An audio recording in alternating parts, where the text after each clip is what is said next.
आपल्याला भीती वाटत असते बघा एकटं राहायची, त्यावेळी समोरचा व्यक्ती त्याचा पुरेपूर फायदा घेतो.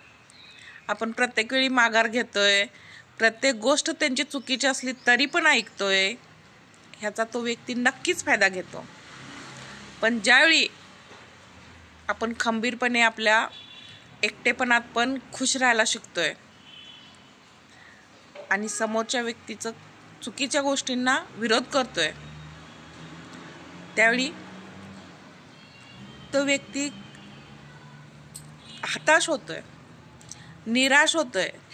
आपल्या चुका त्यांना कळतात पण मान्य करत नाहीत, तरीसुद्धा मान्य करत नाहीत. कारण माणसाचा इगो खूप असतो ना. पण एकदा एकटं राहायची सवय लागली ना, मग कोणाची पर्वा नाही वाटत. बरोबर ना?